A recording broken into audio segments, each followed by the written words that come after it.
Hello and welcome to the Morning Paper Podcast.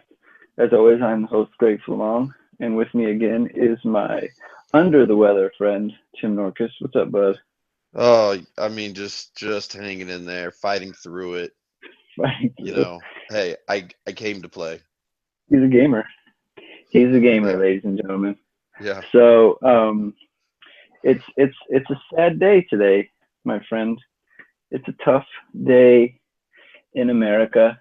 We're recording this on Sunday night.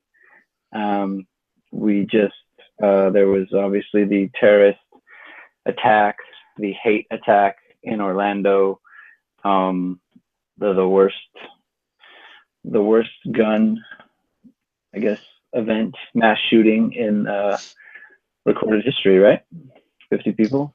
Um, I think in U.S. history, I don't know, like Yeah, yeah, recorded yeah. history. That's what I mean. Yeah, Yeah. yeah. So, I mean, obviously, I was sleeping when it happened. uh-huh.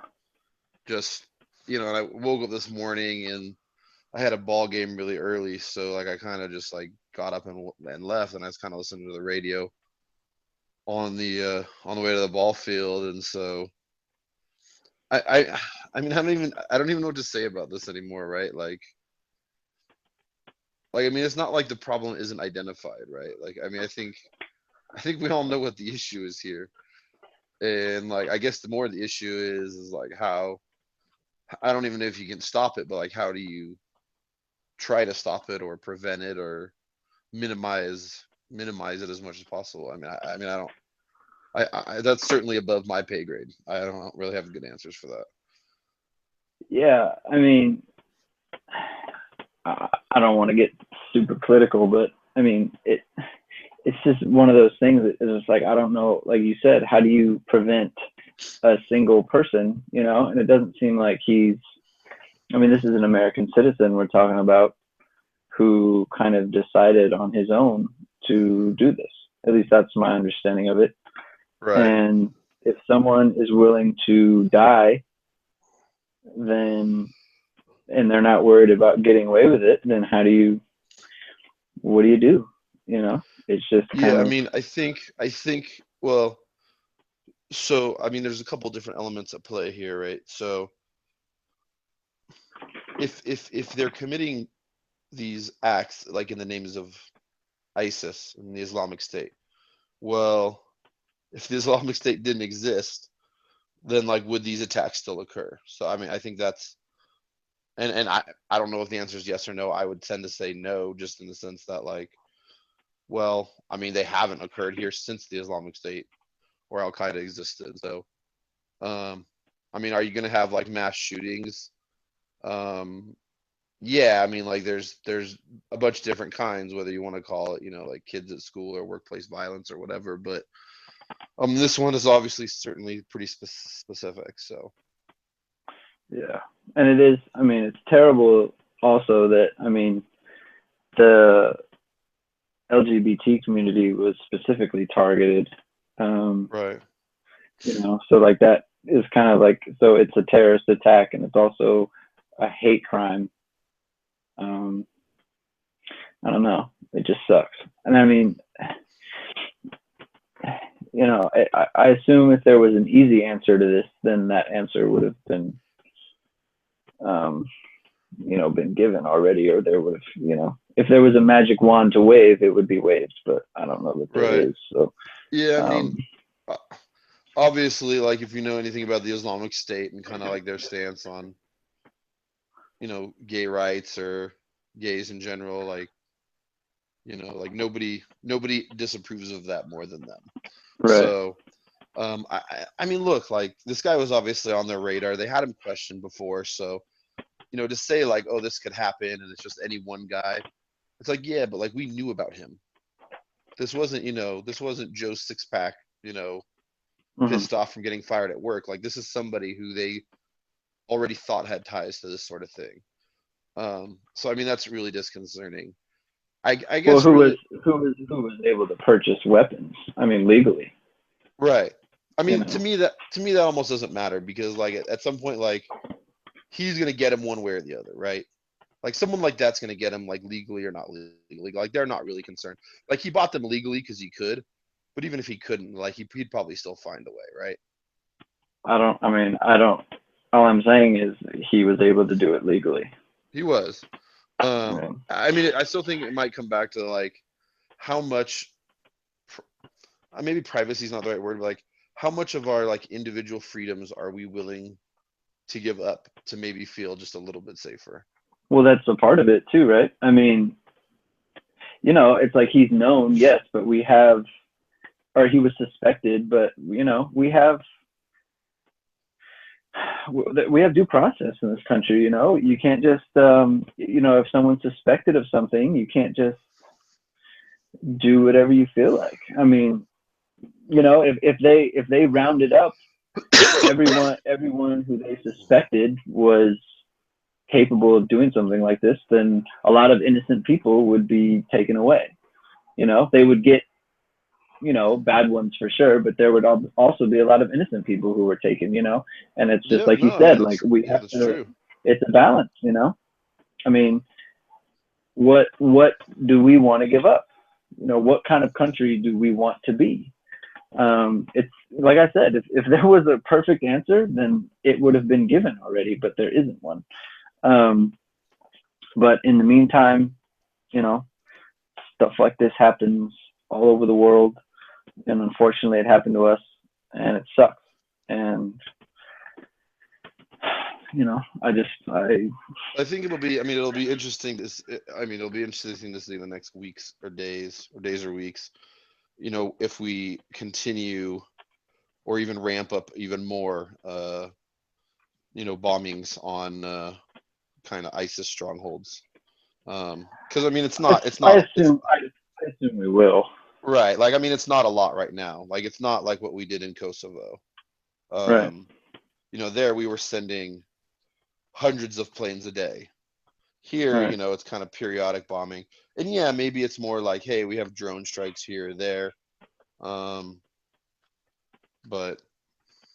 I mean, I don't know. Like I don't know if long term if that's good or not, as opposed to heavy artillery strikes from airplanes constantly. Yeah. So Yeah. yeah, I mean that's like that's you definitely said, out of my above our pay grade, a much different yeah, podcast with yeah, much better exactly. people to talk about it. But Right, yeah. No, I totally agree.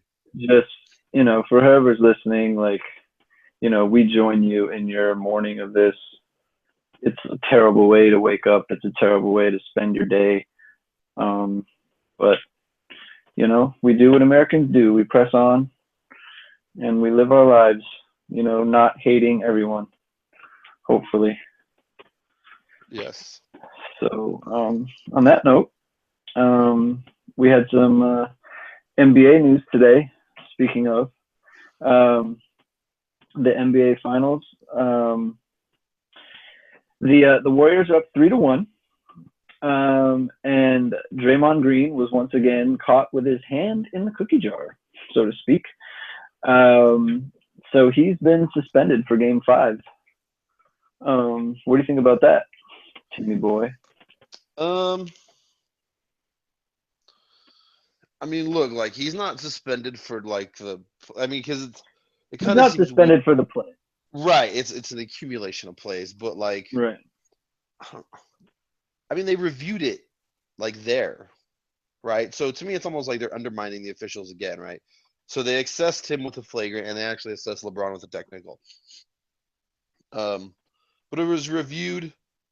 I think it was reviewed at the game, and they didn't assess any of it. Yep.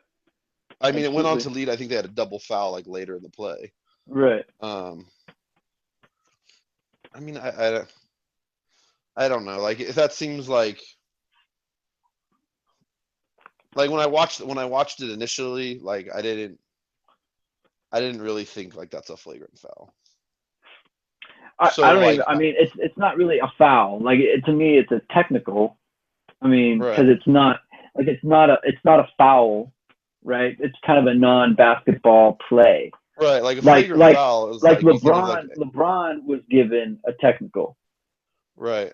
Because I don't know why. I mean, I guess for taunting, but yeah, I mean, it said taunting. they're not. It's not a basket. Like it's not. He's not fouling him.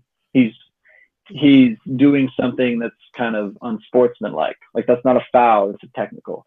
Right. I'm So not yeah, I mean, totally sure. I'm not totally sure if that changes things, whether like he would have been suspended or not he or would whatever. not have. But He would not have been. He needed 2 technicals to be suspended.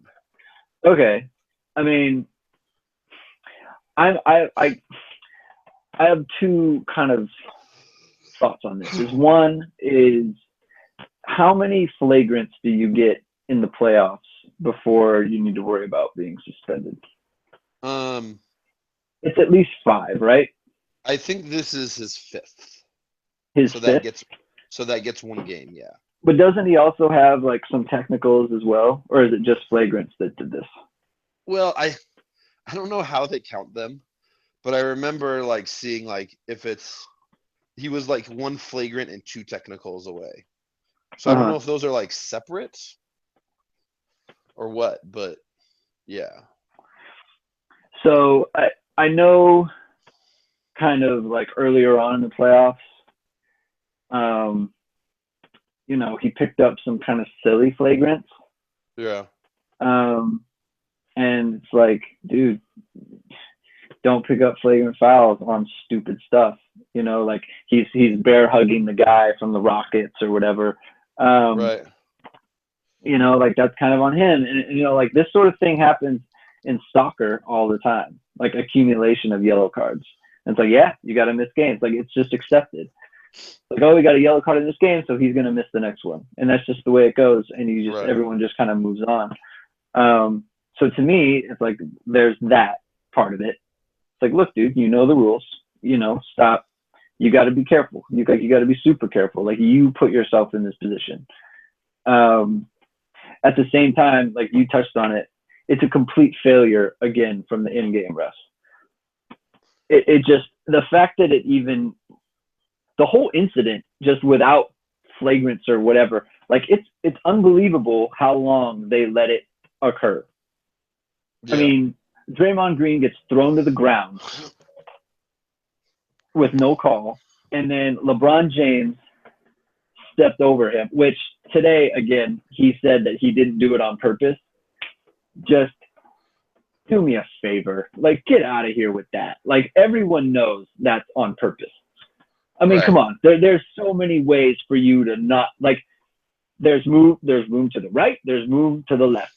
Stepping over the 6'7" guy, like, clearly that was intentional. Well, So right. he Like throws him to the that's actually ground. yeah. Like that's the only one where you have to like make an attempt to like not Right, do like right. You're normal. actually going out of your way Right. to and he pauses too. He throws him to the ground, he sees him on the ground, and then he pauses and steps over him. So, and there's no call. And if they blow the whistle when Draymond Green is thrown to the ground initially, then this doesn't happen. And if LeBron James, if they start to step over him and they throw the whistle, blow the whistle, maybe it doesn't happen. But they let it go and they let it go. Then they're talking to each other, like while the play is going on, they're like squaring up on each other. Then they go under the basket and they're basically just wrestling each other at this point. And then they I call a thought it was. double I foul. thought right. I thought it was still a foul on LeBron down there too. Yeah. Because like a double foul is like such a cop out. Right. And like you said, they review it and they give nothing. Yeah. I don't understand what these guys are looking at. And it's right in front of him. And the ref goes up and tells them something. Probably like knock it off. Right. And it's like, so if the ref is good to play on, then why is the NBA looking at it afterwards and being like, you know what, like that's flagrant. He can't play the next game. When it happened live, like I didn't even know it was like we need to review this. Right. Like I thought it was more for like what LeBron did than like anything Draymond Green did. Right. You know. Yeah. So, And I mean, like I saw it live and I was like, oh, whatever. And then I see after the fact, Brian Windhorst, the LeBron whisperer, follows him around everywhere he goes. He points it out and he says, hey, look at this. Look at what he did with his hand there. Another groin shot. yeah. And I was like, is he really? Like, come on, man. Like, you're making nothing out of something here, Yeah. or making something out of nothing. And then, it gained traction. And I mean, probably not because of him. Like, they were probably going to do it anyway, but now he's not playing. And it just seems like he was going, like, Draymond Green was going out of his way to not do anything in that spot. But like the Right. one time, like, he just lost his head for 1 second, and and LeBron, what no skin off his back. Like, what, does he get a technical? Like, great, nothing happened. Yeah. It's basically he got away with instigating the whole incident. And look, I don't really have a problem with LeBron about it, because it's they're playing. Like, this is what happens in a game. Players get on each other's nerves all the time. So it's not LeBron's responsibility that the refs are incompetent. That's not his fault. But it just goes to show, like, the officiating and the rules in the NBA right now is just abysmal. It's so bad. I think. It honestly ruins it. Yeah. I mean, I think about it with all sports, and like the technology and the cameras and everything that we have today certainly make it harder. They don't make it harder to watch, but like they make it harder to accept the officiating, right? Right. As opposed to 20, 30 years ago, where you were lucky to get a replay, and you obviously didn't even have high def. When people were getting punched in the face. Right. Well, I mean, but like when you see like a ball go out of bounds and they make a call, and you're like, oh, that was off of them, but like you don't really know because you never see it again. Right. Well, now it's like they cut right to the replay, and it's like, well, the call's wrong. Like, obviously the call's wrong. Right. So I mean, I'm not saying it's not tough. It's obviously a tough job, but they've got to do better. They've obviously got to do better. Like, you have to. This can't happen. It just can't. Like, you're having players miss games in the finals for silliness. Like, it's silly. It's not a foul. It's not anything that has to do with the game. Yeah. They're just tussling. Like, get in there and be like, no, stop doing this to each other, and blow the whistle and break it up. Instead, they let it go. And now the league is stepping in. It's like, well, flagrant foul points and this, that, and the other thing. I'm sure the league is thinking, like, hey, like, maybe if Cleveland wins this game, like, TV ratings. Well, look, refs to closer games all the time. I mean, it's natural, right? Like, one team is down 20, like, they're gonna get a little more touch fouls than the team is up 20. Like, they're gonna rest to kind of get the game a little bit closer. Like, that's just human nature. Well, because they I mean, in order for a team to get up 20, they kind of leaned one way to start with. Right. So generally. Right, and that's also unintentional. It's just kind of unconscious the way these things happen. And I don't put it past the league to kind of adjudicate this to a close series. Right. So I don't know.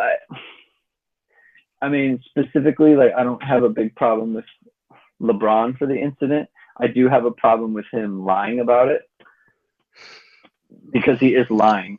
I mean, right. Don't say you didn't do it on purpose. Like, come on. Come on. And so then now the Warriors players are all, they're like, Klay Thompson kind of called him out. Like I guess he got his feelings hurt or something, because Draymond called him the B word, which like, when I was hearing about, like, Draymond said something that crossed the line, and I was like, oh, I wonder what this would have to be. I mean, my first thought was, like, what was the player who slept with his mom? Oh, Delonte West? Yeah, like, I thought it had to be something about that. Yeah, and then it's like, no, he called him the B word. And that's like, I feel like that's standard. Like, that's standard. Like, what? Like, that crossed the line? He's like, hey, man, I'm a father with 3 kids. Like, dude, what? You've been playing basketball your whole life. Like, that's what? Like, that's nothing. Yeah. So then LeBron said it's hard for me to take the high road in response to that, which, okay, great. But as it relates, I mean, so, the Warriors are down one of their top three players. Um, I mean, shoot, what do you think they're going to do now? Like, obviously, you're going to see a lot more Andre Iguodala. I feel like you'll probably see a lot more Sean Livingston. I don't. Um, Well, I mean, I don't think you'll see more. I mean, they have to play. They have to play somebody bigger, right? Like they can't just play small all the time. I mean, I honestly think I think who you'll see more is maybe like James Mike McAdoo, Michael McAdoo. or you might, yeah, you might try and see him steal some more minutes with Ezeli or Spates. Yeah. Um, but look, like I mean, Draymond Green's a really pull player, and I know on one of our other pods we You said like he was top I five talked in the about league. him. Yeah, and I think if you look at like his plus minus this series, I mean, how much better they are with him on the court as opposed to him off the court. Right. Like it's a big difference, like for everything that he does. Because we've talked about it, and we think of like Golden State being this like huge pick and roll team. Mm-hmm. I mean, not really. Like they're actually like they don't run a lot of like true pick and rolls. They run a lot of like off ball screens. Right. But where they're able to really like gain leverage on the defense is the fact that he's able to handle the ball against usually like a defender that's not used to guarding on the perimeter. Mm-hmm. Um, and then obviously he's an elite defender. So, He is.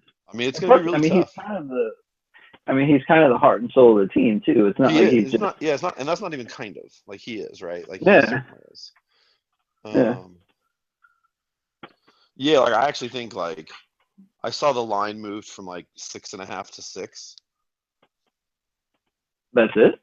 Yeah, like I thought Wow. before, like, and I mean, the point spread's one thing, but like I thought before, like there was no way the Warriors would lose tomorrow. Now I mean, I could see it. Like I think he makes that big of a difference. Like short of them shooting lights out from three, which like even though they made a bunch on Friday night, like they didn't shoot it great. But like short of them shooting lights out, like I think they're gonna struggle. I Well, really think so. I think.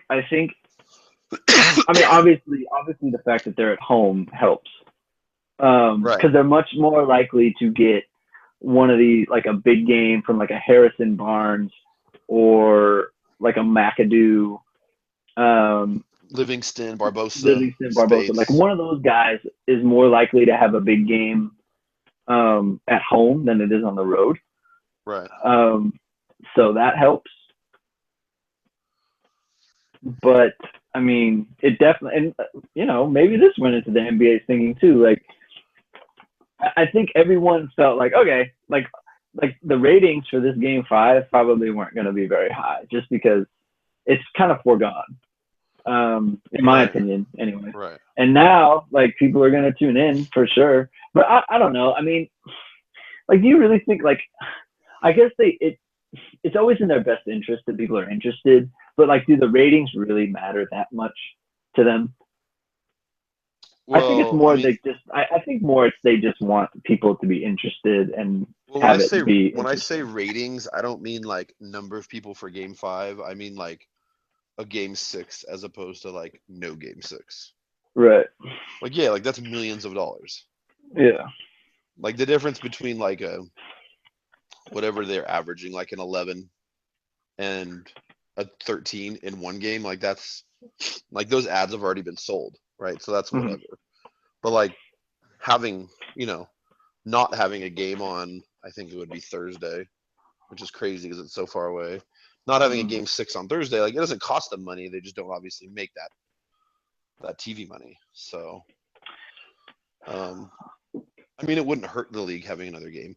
Plus, like then, like the longer the series goes, like the better ratings you're gonna have. I mean, Right. that's obvious. So, no, I mean, it just brings so many more things into play with Draymond out. Like, the Warriors will have times where they go small, but they're gonna have large stretches where they go big, and then the Cavs can play Kevin Love more. because they're not. I mean, their defense isn't going to be kind of stressed to that point without Right. Draymond out there. Right. So Yeah. I mean, it definitely makes it, and plus, like, the more games you play, if you're the Warriors, like, the more opportunities you have for someone to just get some fluky injury, right. So, but I mean, the bad news for Cleveland is, Draymond being out doesn't really affect Kyrie Irving, like, just kind of doing whatever he feels like on offense and not doing anything on defense. And that's still a problem. I am glad that like we live in like an age where like, and I mean, I guess I'll say this about Magic, like, people always thought he was like an average to a below average defender, but there was never any way to like quantify it, right? Right. Like back then, because there's not a lot of like play by play data. But like now, like we can see this, like, you can, and it's weird. Like, I don't know, maybe I don't know why I wouldn't think the NBA, but like the NBA has the best like online like stats kind of page or whatever Right. than any of the other major sports. Like Yeah. I mean, you can go and look at like, shot charts. You can go and look and see how far defenders were away on shots. You can go and look at pick and roll defense with certain defenders. I mean, it's pretty amazing. So, but yeah, like with Kyrie, like, I mean, it's kind of like everything I thought about him before the series. But like now we're 4 games in, and he's only really been like really good offensively like once. Right. Because I thought And like, he's been bad defensively in every game. yeah, I mean, game 3, like, I mean, it kind of got away, so it's kind of hard to judge that. But I mean, he was brutal in 1 and 2, and he was really brutal in game 4. Yeah. I mean, just really brutal. Mm-hmm. I mean, I guess the only thing, like, and it's kind of like this for like the NFL, like offensive or defensive lines.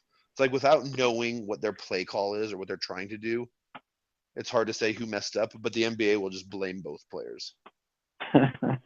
Well, it's Yeah. like if one guy's trying to trap and the other guy's trying to switch, it's like, well, you miscommunicated, so you're both Right. you're both getting dinged here, which I think you saw a lot of. Like they were Well, they were never sure what they were gonna do. I saw a stat where the Warriors made 17 threes in the last game, and 12 were uncontested shots. Yeah, and Which, like they didn't even shoot it. Like they didn't. I didn't think they shot it that well. Like I thought they missed a lot of like ones that you expect them to make. I mean, they probably agree. So I mean that was always kind of like my not go to, but like why I always felt like still okay with the Warriors against Oklahoma City was because when you looked at like those first 4 games, like even though they were down 3-1, when it came to like quality shots, and we talked about this, like those were 3 of their 4 highest games of the postseason. Uh-huh. So you figure like it's gonna like like every game you're adding to that small sample size, like you're just giving it more of time to turn it around. Right. So and now maybe that they're at home, like I mean Steph played all right, but like he hasn't had like a 16 right. Like 24 game for. What did he finish with in game 4? Like 32 or something? Maybe it was more than that. And it was like 38. 38, but it was like 8 or 10 points like really late when the game was kind of like over, right? He shot a bunch of free throws. Yeah. So, yeah, I mean, some of these layoffs though, like this feels like the longest finals. I mean, it just feels like it's so long. Yeah. I mean, they basically, and I think the plan is like, it would go Monday, Thursday, Sunday. So it would be 2 days. It would be, I mean, they're traveling. Yeah. But like, I mean, it's Cleveland to Golden State. You know what I mean? Like they're not flying to Tokyo. Like they are not flying to Tokyo. That is factually correct. Like I mean, what is that? It's probably like it's probably like a 4-hour flight going, 5 or 6 hour flight coming back because of the wind. I mean, I don't know, but like, teams play like in like LA and then Denver on back-to-back nights. Yeah. It's like, yeah, it's shorter, but like it's also back-to-back nights. This is like you need 2 nights off now. Mm. I don't know, like that's it's crazy, like how long it's taken. I mean, I guess like I understand, like they might like in the back of their minds feel like, well, the more rest of the players are, like the better quality of play. Mm. I mean, I don't know, like they've rested so much already. It feels like how much is enough. So Okay, so I'm gonna let you pick the next topic. There's a number of directions we can go. I'm gonna let you pick. we could do like Copa America really quick because that's Let's do kind the of Copa. okay. So So um, the Americans are once again the greatest country of all time at soccer. well, you know what's funny because I actually just like Brazil just lost, so like Brazil didn't even advance out of the group stage. Um, They're not even in it. yeah, like they just got knocked out. Like they just lost like 5 minutes ago. Oh my goodness. So the thinking So they was went from yesterday. they went from winning the group to not being in it at all. Well, because if they would have won or drew today, they would have been group winners. Yeah. But they ended up losing to Peru, Wow. 1-0. So Peru ends up as the group winner, and Ecuador is the runner-up. On a handball, it looks like. Yeah, I didn't see the goal. I didn't see the Oh, goal. But I'm just reading online. It says after a loss to Peru off the right hand of Raul Rio Diaz. yeah, I mean, I was watching a lot of the game. Well, I mean, I was flipping back and forth between like the hockey and some baseball and some soccer. So like, I could only go like so fast. Uh-huh. So anyway, so like the US beats Paraguay yesterday, and then I watched most of that Colombia Costa Rica. So Yeah. when the US beat Costa Rica 4-0, like you kind of feel like, all right, their backs are against the wall, like it's Costa Rica, but like Costa Rica is a good squad, like that's a good team, and like they were already out of it, right? They had nothing to Right. play for, and they beat Colombia last night 3-2. So you're thinking like, oh, this is great, like the US is gonna avoid Brazil. Well, now it's like I don't know, like I mean Ecuador is better than Peru. Like I would generally think Ecuador is better than Peru, but like Right. they'll get Ecuador now on Thursday. But the nice thing is like they get them on Thursday in Seattle. Like if there was ever like a home field advantage, like that's Seattle. Like that's where it's going to be, right? Absolutely. And then if they get by them, they might be looking at Argentina in the semis, which would be, I mean, obviously fascinating to see them play Messi. So Oh, absolutely. I mean, it would just be great, because look, you want to play teams like that. I mean, you got to beat the good teams to be good. You can't. right. You want to be great, you got to beat the great teams. I mean, it certainly piques my interest. Like, like I'm definitely tuning in on Thursday. Like, I mean, it's Oh, gonna for be, sure, no question. yeah, it's must see TV at this point. So, I mean, look, the nice thing about rooting for the men's soccer team is like it's America, and we're underdogs, so it's kind of it's like something great's gonna happen or something kind of foregone is gonna happen. Like if they lose, it's like, well, we're not very good, so right. it's like I don't have to I don't have to like in the NBA finals, right? Like I'm not really a LeBron guy, so No, you don't. No way. You don't say. I don't say no. It's true. I'm sorry, Justin. I'm not a big LeBron guy. He's like Ronaldo to me. Don't like it. But with the US, it's you could just get to openly root. Like we're all on the same team, right? We are Everyone, all on the same yay, team. USA. USA. Yes. So um, so they throttled Costa Rica 4-0, which was really fun. Um, Yeah. and then they kind of squeaked by Paraguay yesterday. Brilliant DeAndre Yedlin really pulled something off. Well, I I have to thought say. the first Go ahead. yellow, the first yellow shouldn't even have been a foul for me because he gets the ball first. He gets the Um, ball, but I mean, no, like that's a that pretty doesn't that's a matter. pretty But aggressive. I don't know. then it doesn't matter. Like look, like I didn't make the rules up. So Okay, so like it's all right. But look, he was given a yellow card. he was given a yellow. I mean, 30 seconds later, he goes in with a challenge that is just, I That one mean, was ridiculous. that one was yellow worthy. Which is It's why I don't ridiculous. you didn't see a lot of like you didn't see a lot of like not that it ever changes a referee's mind to begin with, but like you didn't see a lot of like, you know, appealing to that call. Yeah, Jurgen Klinsmann throws his hands up like, what Yeah. were you Well, because thinking it's like about? he probably, I mean, you haven't even had time to digest, but the only nice thing is like I guess when you're up one, now look, like a draw would have seen them through, but like now you don't even aren't really concerned with trying to attack, Right. right? So you're never going to really be caught out of like position because you're just going to defend. Now, I mean, like it was 40 minutes worth of being a man down, but no, I mean, like I thought they played great. I mean, Guzan made a couple big saves, so Yeah, I mean, John Brooks was a monster in the middle. yeah, I mean, yeah. his stop on the 3-on-1 break where he didn't even let the guy get the ball toward That's net or across or whatever. I mean, that's a it huge felt play. like watching the USA, but like in reverse.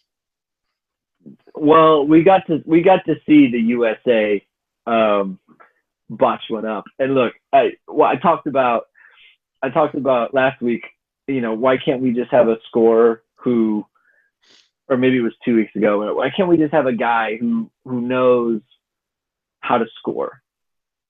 You know, just is a world class. I can put the ball in the back of the net. And Yeah, like you see it with Messi, right? And look, obviously, it's not fair because he might be the best soccer player of all time. The guy is inserted into the game, like seemingly never sprints. Um, he scores 3 goals in about 20 minutes. It, he's it's just pretty incredible. incredible. It's his like I guess work rate or whatever you want to call it is pretty incredible. Like Yeah, he's just without being like full on sprinting, he's just always around the ball. he's never sprinting. He knows where to go. He gets the ball in a dangerous spot. He finishes it with just such calmness and poise.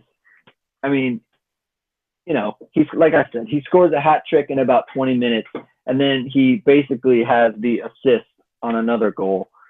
Yeah. Um, you know, and then you juxtapose that with Bobby Wood feeding Giassi Zardes. And I don't want to get on Zardes too much because he did set up the U.S. goal in the first half Right. On a nice little cross where I can't believe it made it all the way through just because, I mean, it wasn't hit with a ton of pace and was on the ground, but, Well, the you reason it know, makes it through is because all the defenders are kind of like running towards the goal, but he's like crossing it back. and not just that too, but he took on 2 defenders too. So there were 2 Right. defenders on him. And then so, no, I mean, it's well placed. I'm just surprised that it got, Yeah. you know, no criticism on him for the cross. I'm just surprised. But so, you know, he did well there, but then he gets the ball in an open area, 1v1 versus the keeper, and he doesn't get a shot off. You know, he gets his, it seemed like he didn't want, he wanted to get the ball on his right foot, then he put it on his left, and the defender ended up coming over and just snuffing it out. Like he doesn't even get the ball away. I mean, come on. Like this is the stuff I'm talking about. But that needs to I, be finished. I guess when you root for like one of, I mean, there's a reason why the U.S. is where they are, right? Like, because they don't have good enough players. Um, but yeah, I mean, like that's the difference. But the sad thing is like he's one of the young guys, you know, like if Wondolowski does that, then it's like, all right, you know, I expect that. He's like 34, he's 30, however old he is, or you know, if Josie Altidore does that, it's like, yeah, I know he does that a lot. But Zardes, like, he's one of the young guys. Like, he's an up and comer. It's like, so if Yeah. I don't really have hope from him, then it's like, oh, I can't even hope for the next generation. I mean, Bobby Wood seems pretty promising up front. Like I don't feel like he's the best with the ball. Like I don't really like him on the wing and taking on defenders. But if he can get the ball in the center of the box, I feel like he can do some damage from there. So he gives me some hope. But I don't know. It makes me very sad when we have guys running free and they're not finishing goals. Yeah, I mean, like, look, like, I mean, it happens to all the teams, right? Well, maybe not all the teams, but like, the difference is like when you watch the U.S., that they might only get that opportunity like once or twice a game. When you watch some of the other teams, they get it like 6 or 7 times a game. So like, Right. they only have to finish a couple of them. Yeah. Yep. Do you want to talk about the U.S. Open? Yeah. Okay. This is golf, ladies and gentlemen. We're gonna talk golf. The U.S. Open, the second major in golfing, is coming up. Thursday.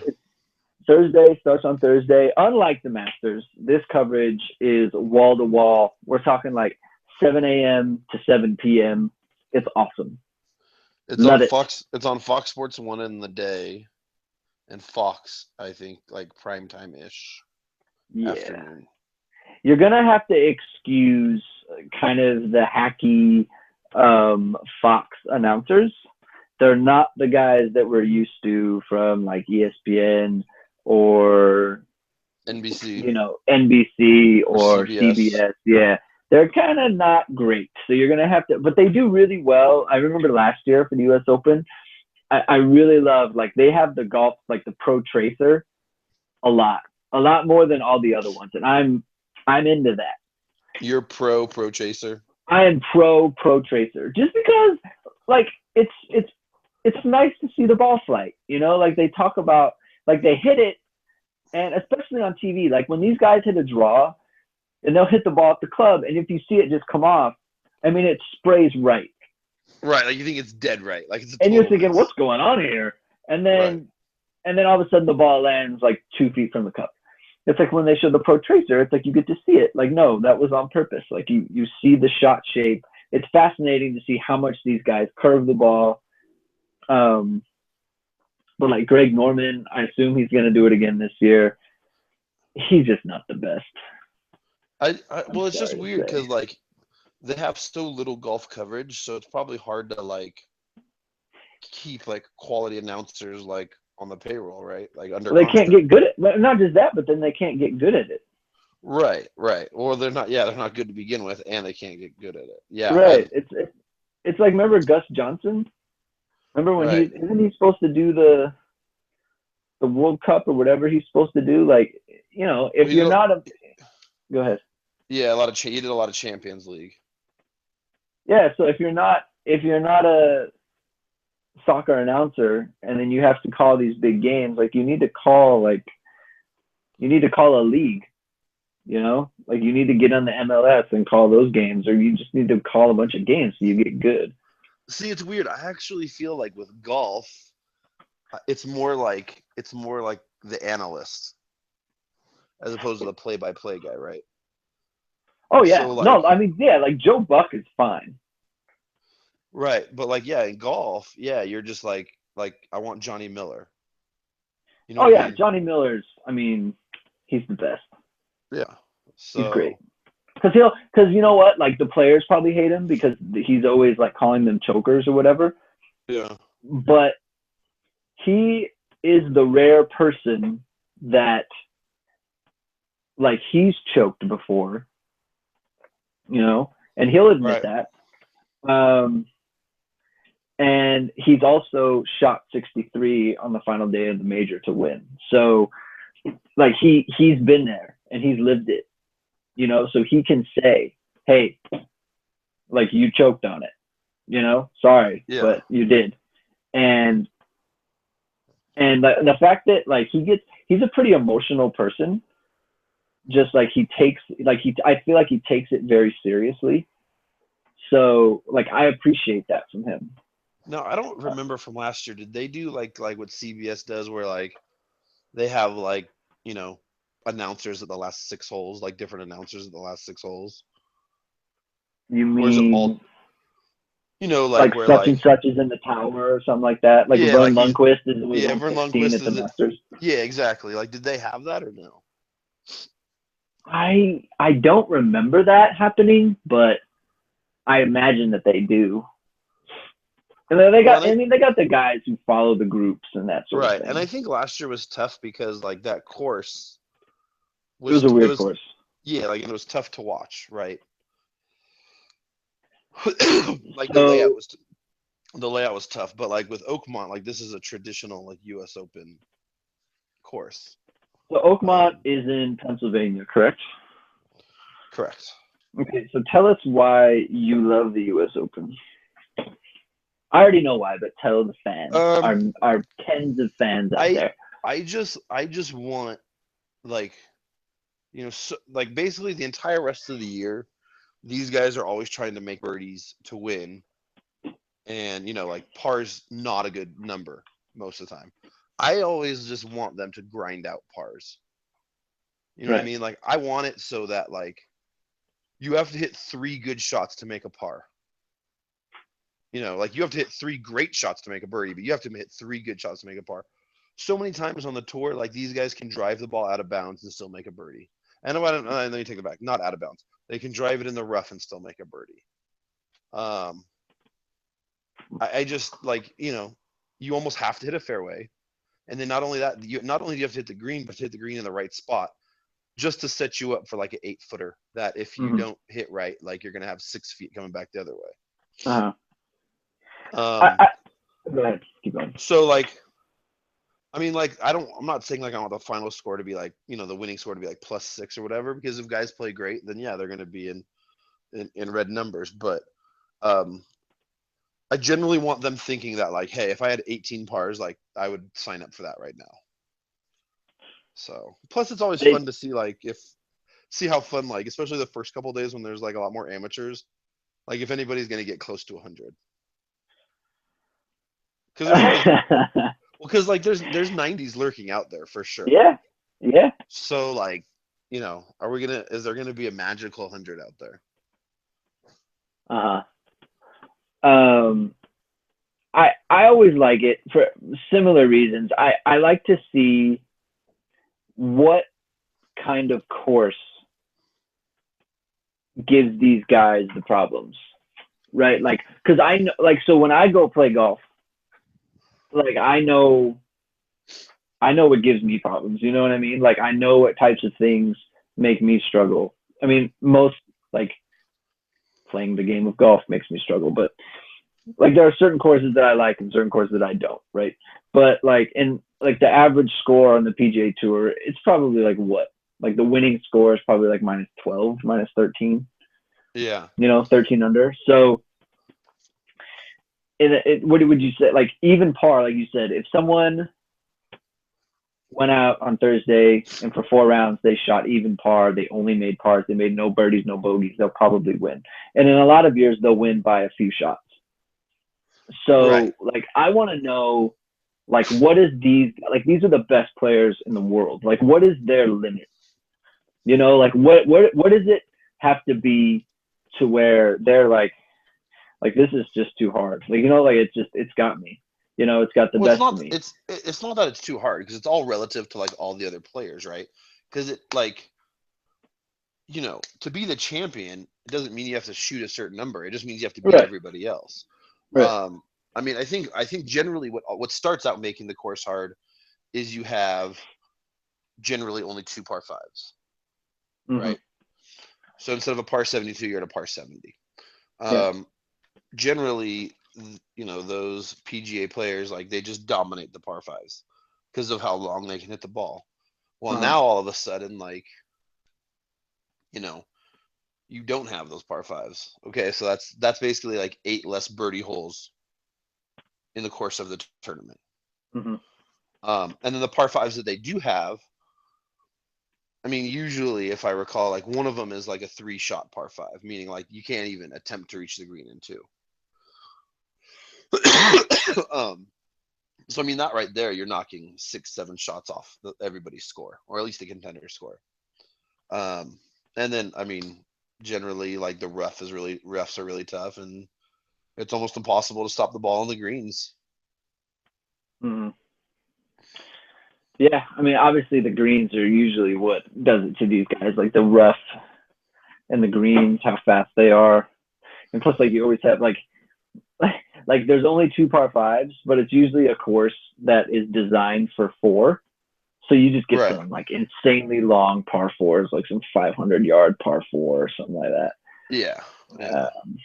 So no, And like it's like go the ahead. rough isn't, when we say like the rough is tough, like it's not like tough to get the ball out of. Like these guys are getting the ball out of the rough. It's just they're not able to control the spin. And since they're not able to control the spin, they're not able to stop the ball on the green. Right. You know? So I mean that's what really kills them. hmm No, it should be fun. I'm super fired up, and it's always good because the final day is always Father's Day, Yeah. so it's a good excuse to sit around with my dad and watch, and I don't get any grief for it. So I'm Yeah. I'm always for something like that. What's the weather supposed to be like? Have you seen? I have not. I can check though. Because that's always like a big deal. It is a thing. Like if it rains, like that kind of slows the course a little bit. Well, it does two ways, right? So like it helps soften up the greens, but then at the same time, when you have these like 495-yard par fours, you don't get any roll, Right.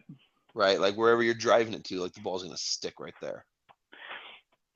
Okay, so looking at it right now, I hope it's like I 95. it's super warm. There's supposed to be on Thursday. I see a little cloud with a lightning thing, Ooh. so that's thunderstorms. On Friday, it's supposed to rain, and then Saturday and Sunday, it'll be sunny. The only thing that I don't like about the U.S. Open is their, like, if it's a tie. Oh, and you play the next day, Right, because like 18 I'm at holes. work, like we're at work, right? And like a four shot or a four-hole playoff is, especially because like the 18 holes, like a lot of, generally it's not coming down to the 18th hole, hmm So I mean, I always, most of the other majors, I am kind of rooting for like, them to go to a playoff, but like in the U.S. Open, never, never. Well, it's so anticlimactic, Right. like I remember in '08 when Tiger and Mediate, they had their moment, and Tiger dramatically makes birdie, on 18 to tie. And it's like, okay, I'm gonna play 18 again tomorrow, and it's just like the moment is gone, Right. you know. Right. And Yeah. In it just 18 takes holes, away. man. And it's like, and not just that, but it ends at like 4 o'clock on a Sunday in Southern California. It's like just send them back to 18 and have them play again. Like just Yeah. have them go until somebody wins. Like that's what's fun. Yeah. Absolutely. So Absolutely. so fired up. Anything else you want to touch on really quick before we get going? Um. No, do you like the Warriors tomorrow or no? I do still actually. Okay, I like the I do Cavs, still like them. Okay. and Why? and because of the Draymond Green thing. Really? Yeah. I mean, I think it's a huge loss. I agree. It's a huge It is a loss. huge loss. I just think that this will give the Warriors kind of an edge. I think it also takes away some of the anxiety they would feel if they were kind of down early, I guess. Like I think if like because it's not unexpected at this point, right? Like if they go down a little bit,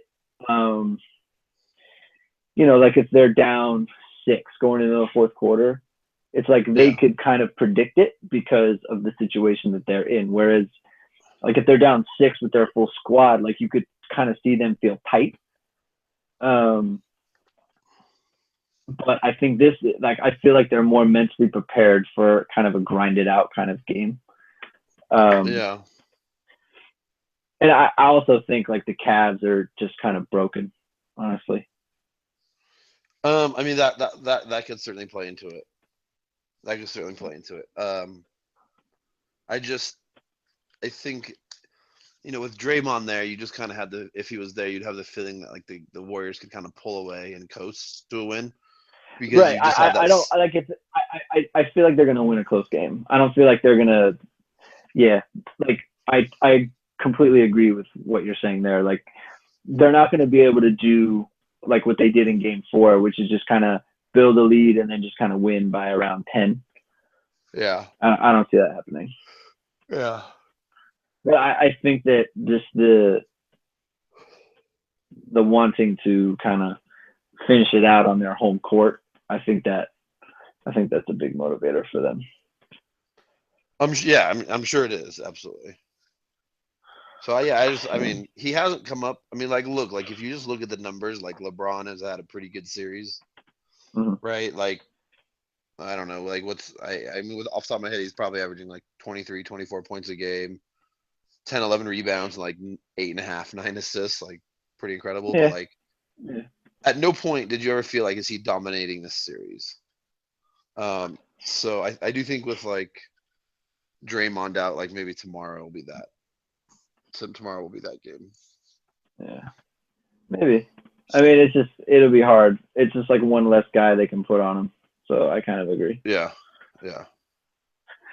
All right, buddy. I'm gonna let you get going. I'm gonna let you get some sleep. Yeah, dude, that sounds amazing. I can't wait. Do it. So All right. thanks for everyone for listening. This will go up on the Facebook page. This will go up. I'm gonna tweet it out. My Twitter is @Greg2126.